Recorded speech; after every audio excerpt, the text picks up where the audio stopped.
Mongoose Jake here with my first Buzby Classic Series episode of the new year. As you can see, I'm in front of the Buzby Wall of History, and what we're going to talk about today is the Tommy 20 series that was first introduced back in 2005, and it featured two different decals that basically differentiated it, because it was introduced to both the Rough Stuff line, which you can tell by the slightly unique font style on the decals, and it was also introduced to the Air Blasters line, which had the more recognizable Buzby decals. The blue and yellow both have the exact same shell. Color is the only difference along with the decal. And these are listed as Mech Tommy 20s. And that was the first few years they shared that, literally the first three. And going forward, they actually changed a lot of things about it. But the first iteration of this is that the Mech Tommy 20 is a battery-operated, flywheel-powered blaster that has a 20-round drum, and it operated off of an on and off switch to power up the flywheels, and then once it was on, it actually had a semi-auto mechanism. It did not run on full auto. Also, it had a multi-position, well, two-position, extendable stock. Kind of nice, and it actually made it of a usable length. And nowhere really to put your front hand. That was a little bit of an oversight. You kind of had to grab the muzzle or just maybe hold your own hand here like this. But it basically was one of their very first flywheelers. Not the very first one that they ever had, but it was one of their earliest examples. And keeping that in mind, in 2005, and this is where I need to notate, the Nerf Wikipedia has a number of errors related to Buzby in it. It lists the very first year of introduction is 2006. These both are 2005 models that I have personally. So it did come out in 2005. Buzby sources actually confirm this. And it's a 20-round semi-auto flywheel blaster. So take yourself all the way back to 2005 and think, what did Nerf have? I'll wait. Just think about that before we pass too much judgment looking back on some of these older blasters. You have to keep in mind the time period. So 17 years ago, Buzby introduced the Rough Stuff and the Air Blasters. Mech Tommy 20. Semi-auto, flywheel powered, with an extendable stock, and a nice, pretty solid construction for the time period. Now, looking back, those first few years, that was in production from 2005 to 2008, and then a smaller 12-round version was added in 2008 that kept the Tommy 12 name, it of course being 12 designating the drum. It kept the same semi-auto on and off switch style of operation. But at the same year, we went from the Mech Tommy 20 to just being called the Tommy 20. And this is the one that everybody is more familiar with nowadays. These are everywhere. You can find them on eBay, you can find them thrifting. This changed the design entirely. Only the fact that the Tommy 20 name was incorporated, and the fact that it did still have flywheels running off of batteries with a 20-round drum. That's all that stayed the same. Everything else about the blaster actually changed. You no longer had the extendable stock. It went for a more sleek, swept down stationary stock that could have been a little longer if we had to be honest. It updated the grip to be much better, because keep in mind, same year this was introduced, 2008, this little thing came out. And I'm holding it by the handle so you can't see just how bad that grip is. Yes, I am a Buzby fan. This is the worst grip I've ever seen on a blaster, period. I hate to say that, but it's true. That is the truth. It's got one little nub there that's long enough for you to get one finger on. I mean, let's take a look at this.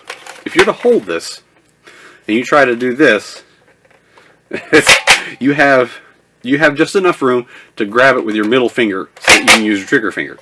Your other option is to choke up way up on it and use your middle finger to operate the trigger. So, I guess you could use this thing as a vintage master key. But going back to the more popular and well-known Tommy 20, they changed up a lot of things. Gone was the on and off switch. with the semi-auto. This actually went to be a 2-stage trigger, full halfway, and finally introduced full auto. So now it's actually an automatic Tommy 20. It's a real Tommy gun. Of course, not really. It's a blaster, but you get the idea. It actually now kind of has that, look of a Tommy gun, and it has the feel of it in a blaster shape, and a blaster delivery. And one thing that they did to make the drum easier to load, or maybe to assist to clear out jams, they added a slide button here, allowed you to flip it up and over. So you can access the flywheels, and that of course powers it off. The only thing it does is allow you to rotate the drum. The flywheels are powered off because it disconnects the power to them through contact points. So you can clear out a jam or load the drum straight from the front. Very nice design. And they added, as you can see me holding it, an actual foregrip. So very neat and quick changes. Took them 3 years to completely redesign the blaster and go from what looks like, at this point now, kind of archaic, to something that looks like, hey, maybe I could still use this today. Now, it does fire the old purple and yellow Busby sticky darts, the suction cups, as you see me fire them. And those have a wider tip to them that is far wider than modern darts. So if you try to fire modern darts out of this, all they do is they'll rotate through and then they flop out because the flywheels can't bite them. So while it looks like, hey, this is something I could use today, straight away out of stock form, you couldn't. Now, Buff Daddy Nerf from the Blaster Hub blog, he actually himself designed a cage that goes in, uses modern flywheels, and then if you want to, hook this up to a LiPo pack, rewire it, and bring it up to modern standards, and you could actually have a pretty cool vintage blaster without a whole lot of expense put into it that allows you to have a unique way to fling some foam nowadays. Because this thing is actually pretty comfortable. Little stock extension. And you could have something that's from 2008. This one I'm holding is actually a 2008 model. You can have something that's all the way back from 2008. Make it usable. And this is a very fun blaster even today. Keeping in mind, you gotta, rework it for the darts. But the Tommy 20 is still fun.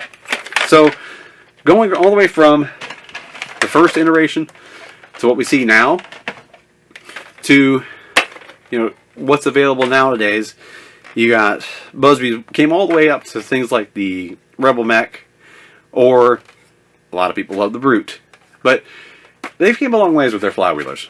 But this is kind of one of the big ones that really started them down the road. I'd love to see them make a modern version with, say, 100 feet per second and a 20 or 30 round drum with good ergonomics that are a little bit longer than this, and make it be an updated modern, say Tommy 30. Come on, Busby, you can do it. No, you can. Same thing as this, updated modern, make it have a longer stock. This grip's not bad. I want to see it. But this is the end of the Busby Classics episode featuring the Tommy series from Busby. You had the Mech Tommy 20, the Tommy 12 with that crazily small grip, and the one we all know very well, the Tommy 20 that's full auto. I absolutely love these things. I've got like 5 of them. But thanks for watching. Hope you enjoyed this. Till next time, it's Mongoose Jake.